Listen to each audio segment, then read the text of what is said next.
génération. Apparemment, ma prime vaudrait au moins des milliards de verris. Donc on va revenir sur l'Arc is Bleu vu qu'on l'a terminé il y a pas longtemps et que j'ai commencé à la basser et tout, je me suis dit c'est le bon moment pour faire un bon débrief de tout l'arc avec bien évidemment les personnages en faisant une tier list à côté. On va revenir sur des faits majeurs de l'arc. Is Blue, le début de l'aventure, mesdames et messieurs. Hein.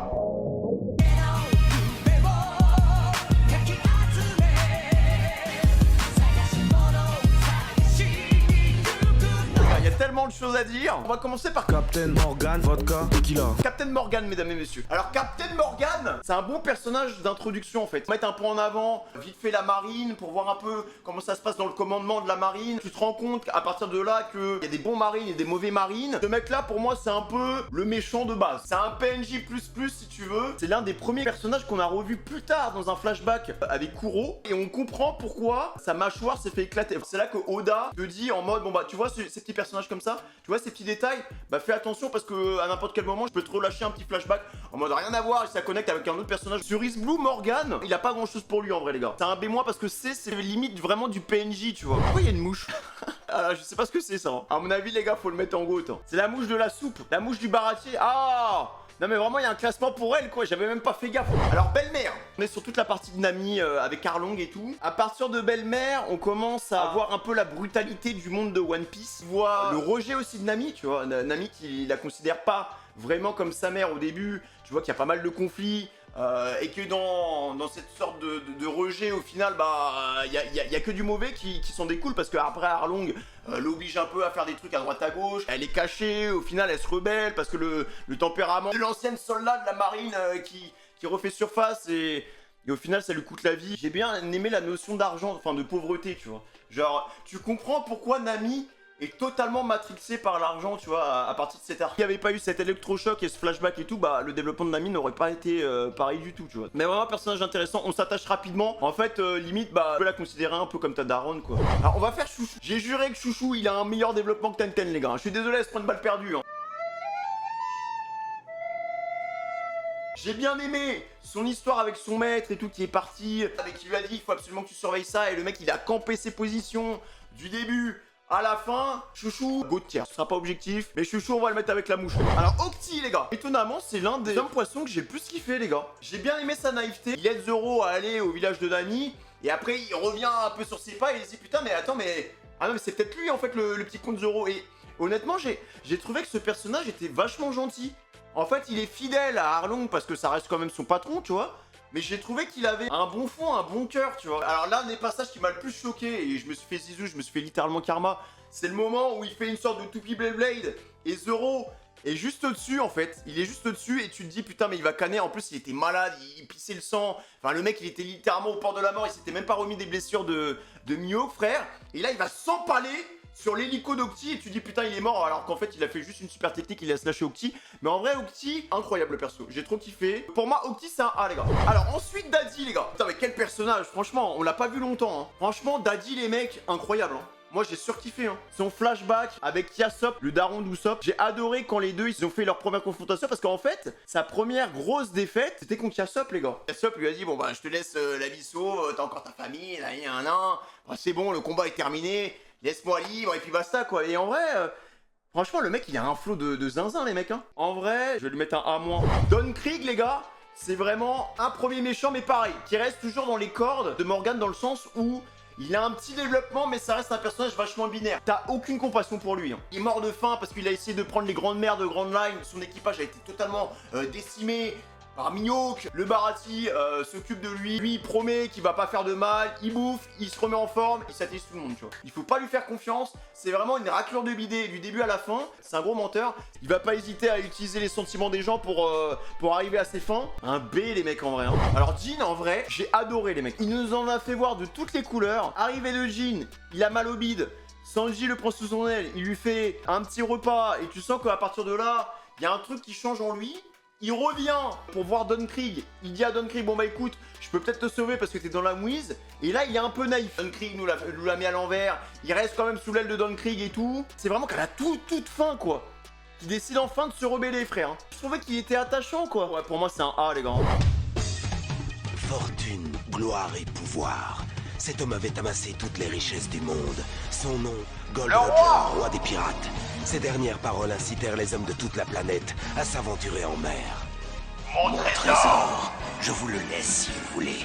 Trouvez-le. Je l'ai laissé quelque part dans ce monde. Tous se lancèrent sur la route de Grand Line, dans l'espoir de mettre la Les main gars, sur ce fameux trésor. Ce mec, hein, Le monde entier. il y aurait pas eu de connut One Piece une sans grande lui. vague de piraterie.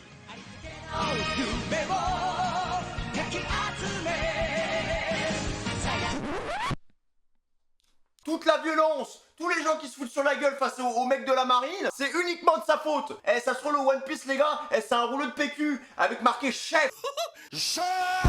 Parce que ça se voit que c'est un gros troller, frère. Bien évidemment, on va le mettre en goutte. Hein. En étant un peu plus objectif, la scène où ils reviennent sur son île et qu'il est sur le ponton et que voilà, non mais c'est un moment iconique, tu vois. Tu sens que c'est un moment iconique de One Piece. Kuro, les gars, toute la partie avec Usopp qui dure à peu près 4 épisodes. J'ai trop kiffé. Le retournement de veste, tu le vois absolument pas venir. Genre, au final, le mec, c'est un putain de psychopathe. Hein. Il y a un moment, il fait sa super technique et il tue quasiment tout l'équipage, frère. Il en a rien à foutre. Non, mais en vrai, c'est un bon perso. B+ pour lui. Hein. Kuro, je pense qu'on va être amené à le revoir, c'est sûr. Parce que bon, vu qu'on l'a revu juste après la prime et qu'il était là dans un petit bateau, je pense qu'on va le revoir. Alors, la scène de Kuina. En fait, moi, je trouve que dans cette scène, il y a anguille sous roche. Vous avez été nombreux à me dire que justement, au Japon, quand on disait que quelqu'un était tombé des escaliers, ça signifiait que la personne s'était suicidée, tout simplement. Moi, j'ai vraiment l'impression qu'il y a un truc plus profond, frère. Moi, en fait, j'ai l'impression qu'elle est pas vraiment morte. Ou sinon, si elle est vraiment morte, en fait, je pense qu'il est derrière tout ça. De par le sexe de sa fille, vu que c'est une femme, elle pourra jamais devenir la plus grande épéiste des 7 mers. Du coup, bah, en fait, j'ai pas l'impression qu'il la considère à sa juste valeur. Et que justement, il y a peut-être eu anguille sous roche, elle a voulu se rebeller et lui il l'a fumé et puis basta quoi, je sais pas. Après ça se trouve je me trompe hein, mais bon. Le daron en vrai j'ai bien aimé toute la phase de développement vis-à-vis de Zoro, l'entraînement et tout. J'ai bien aimé aussi l'opposition qu'il y a avec Kuina et Zoro, la première rivale de Zoro et c'est elle qui lui permet de step up un peu. Il y a une belle rivalité entre les deux, et c'est sa meilleure amie en plus, voilà. Et par contre la fin est quand même assez tragique. Donc le daron, B- pour elle les gars, ce sera un peu plus haut, ce sera du B+. Puis par contre, grosse merde. Irritant. Sa vieille tête, il est là, vraiment une souris, un rat, quoi. Il est là, voilà, j'ai trouvé ton trésor, bah voilà, qu'est-ce que tu vas faire? Ah, mais Arlong, il fait commercer avec toi, parce que comme ça, vas-y, on va pouvoir trouver un intérêt commun. Salopard. Gros goût, là. Bah, Nojiko, moi, je l'aime bien, les gars. Je trouvais que au niveau des mandarines et tout, c'était plutôt respecté. Non, Nojiko, c'est un bon personnage. Elle a pas du tout le même tempérament que Nami. J'ai l'impression qu'elle est un peu posée, Nojiko. Bon, pareil, c'est le genre de personnage qu'on sera amené à revoir, je pense. Ça va être un bon B+, à moins, quoi. Yasop les gars, le sniper de Bamako. On entend vachement parler, bah voilà, quand on voit la relation d'Usopp avec sa mère, justement quand sa mère parle de son père et qu'il est en mode voilà, le mec il s'est barré à droite à gauche, il a vécu son rêve, il a croqué son rêve à pleines dents, au vent la liberté et tout, il devait revenir, je crois qu'il est pas revenu, hein, voilà, parce que la daronne... elle était pas bien. Par contre, il a un bon niveau, les mecs. On le voit beaucoup quand il se tape face à Daddy. En fait, le truc, c'est que t'es obligé de comparer Usopp à Yasop. Parce que tu te dis que plus tard, bah en fait, Usopp peut être comme Yasop, tu vois. Je pense que je vais le mettre en B+, les gars, en vrai, Yasop. On va commencer par Alvida, les gars. Enfin, Gralvida. L'un des premiers personnages qu'on voit dans One Piece tout court. Parce que... épisode 1 en fait. Elle bolos Kobe, voilà, elle a des crises de nerfs. Elle arrête pas de dire ouais, qui est la femme la plus belle. Et je vous avoue que quand je l'ai vue, j'étais là en mode il faut que vraiment qu'elle se mette dans un miroir. Hein. C'est un C+, quoi. Par contre, Alvida, c'est pas le physique, hein, d'accord. Le physique n'a rien à voir avec ça, hein, d'accord. Tu vois, il y a des meufs qui mettent des filtres sur Tinder et quand tu les vois en vrai, elles sont plus moches, toi, elles sont pas pareilles, hein. Sauf que là, c'est l'effet inverse, hein. À moins, d'accord. Zef, oh là là. On va dire que Zef, il m'a piqué, hein. Je pense que c'est l'un des messages qui m'a le plus touché sur East Blue. Pour moi, il y a zéro débat possible. C'est un S instantanément. Maintenant, on va parler du personnage. Le flashback de Zef avec Sanji. La scène où le frérot donne le sac de bouffe à Sanji et lui dit putain, c'est tout pour toi et qu'il a son propre sac et tu dis putain, mais attends, mais en fait, il a un sac énorme. Et en fait, tous les soirs, le mec, il se fait des barbecues, enfin, un tacos 3 viandes. Donc au final, dedans, il y a rien du tout, il y a que de l'or. Parce que c'est vrai, le message derrière tout ça, c'est quoi? C'est l'or ne se mange pas, frère. Et pourquoi il crée le Barati pour plus que personne meure de faim. Enfin bref, je vous rappelle que vous pouvez faire des dons pour Action contre la faim. D'accord. Donc moi ça m'arrive de temps en temps de passer sur le site d'Action contre la faim et de donner genre 10 balles, 15 balles de temps en temps. Donc voilà, n'oubliez pas que ça existe encore. Ce personnage là m'a rappelé tout ça en fait. Vous étiez nombreux à me dire dans le manga qu'il bouffait sa jambe, frère. Il avait bouffé sa jambe. Alors que là, dans l'anime, il perd sa jambe en sauvant Sanji du bateau des chaînes en fait. Ça vient renforcer encore plus le truc sur la fin dans le monde. Mec, c'est horrible, hein, franchement. C'est bien gore, hein. Après, tu comprends pourquoi pour l'anime ils ont censuré ça, frère. Ils sont obligés, hein. Ils étaient obligés, hein. Tu vois ça, t'as 8 ans, frère, je pense que c'était pas bien, hein. Smoker, déjà, pour moi, premier vrai mec de la marine, enfin. J'aime bien son pouvoir avec le fruit de la chicha pomme, frère. Seul bémol avec Smoker, c'est qu'on le voit pas beaucoup dans East Blue. Il y a tellement d'interrogations encore autour du personnage. On a eu un petit flashback où il était gosse et il voyait justement l'exécution de God Roger. On n'a pas encore les réponses, tu vois. On sait pas pourquoi il s'est engagé dans la marine et qu'il voit God Roger mourir. T'as l'impression qu'il va devenir pirate, frère, en fait. T'as l'impression que le plan d'après, ça va être lui avec son équipage. Il a fini marine, donc on sait pas pourquoi, tu vois. Franchement, je valide fort. Pour moi, ça va être un bon A, tu vois. Bobby dans East Blue, autant vous dire que c'est vraiment une raclure de midé. Il arrête pas de se plaindre, il a tout le temps peur, il est pas du tout courageux. On le voit pas longtemps. B pour Kobe. Hein. Je dis, donne-moi un grand méchant d'East Blue. Je dis Arlong tout de suite. Tu sens que le mec, il a le seum contre les êtres humains. La domination qui est pesante, en fait, pour tous les habitants du village de Nami. Et limite, c'est devenu une expression que j'ai commencé à adopter. C'est, t'es en train de nous faire une Arlong, tu vois. Arlong, gros mytho quand même. Hein. Il demande des millions de berries. Il demande 100 millions de berries à Nami. Au final, bah, quand il lui ramène tout ça, bah non, ça sert à rien, frère. On a qu'une parole, je sais pas quoi. Enfin bref, il lui met à l'envers. C'est un très bon antagoniste, les gars. Pour moi, c'est un A+, pour lui. Alors, Miyok, il a fait une apparition sur son cercueil. Je te dis, mais putain, mais c'est quoi ce gros bordel, hein? Don Krieg, il arrive, il fout le bordel.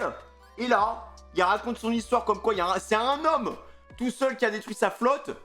Et ce mec se ramène. Mais personnage pilier pour Zoro, frère. Il a un code de l'honneur. Et tu sens qu'il se fait chier, frère.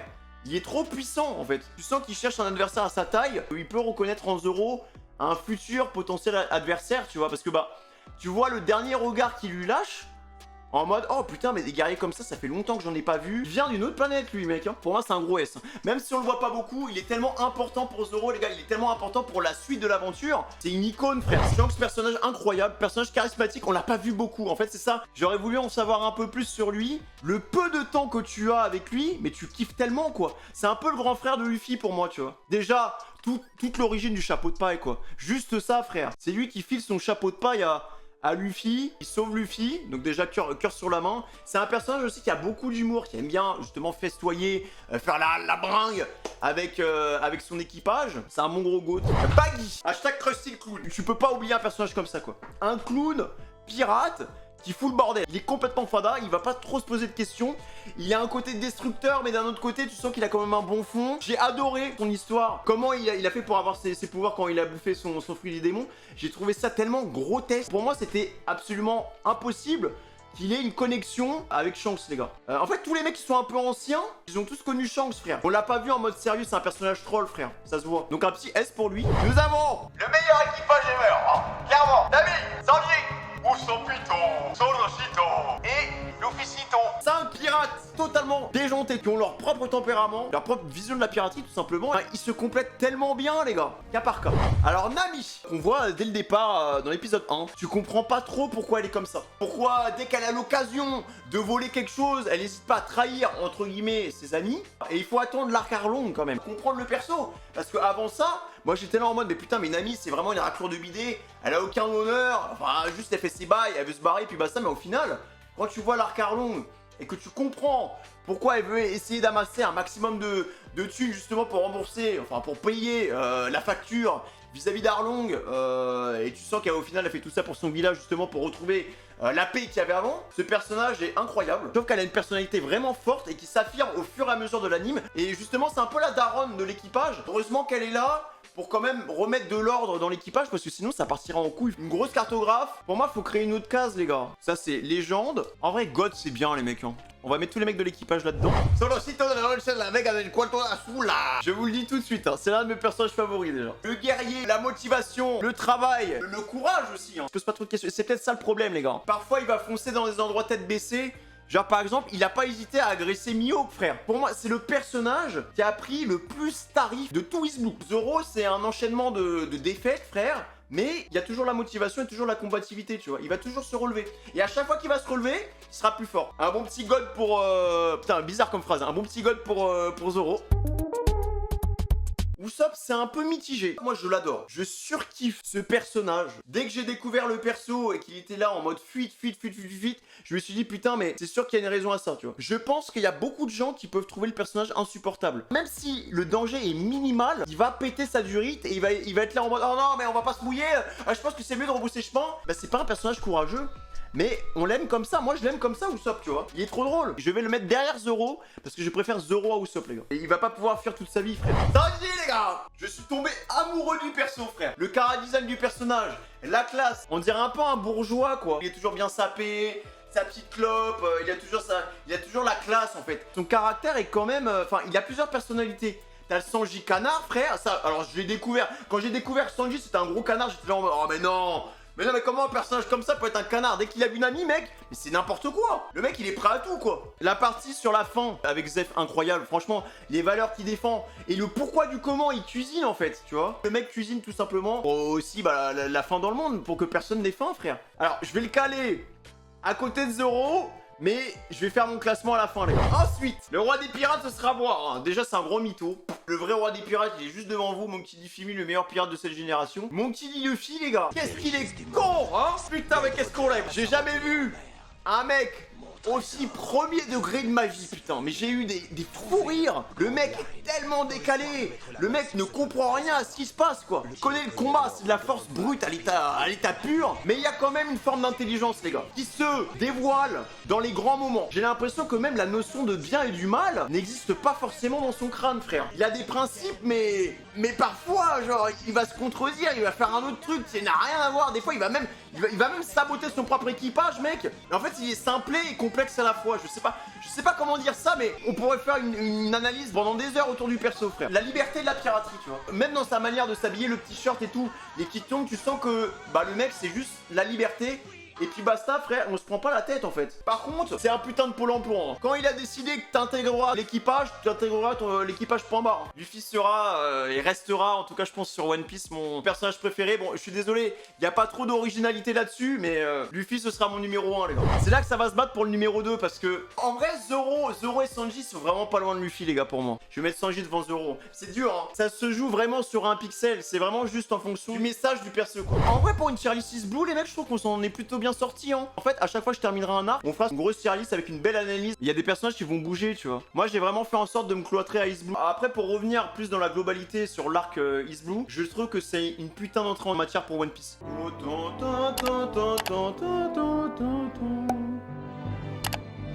Le violon. Non, celle-là, c'est vraiment la liberté, les gars. C'est mon OST préféré pour l'instant. Amour PO fraîche. Je vous envoie un maximum de poutous sur vos petites fesses. Vous êtes les meilleurs pirates de cette génération. C'était Monkey D. Femi. Attendez, je vais vous spoil One Piece, les gars. Le One Piece, c'est moi.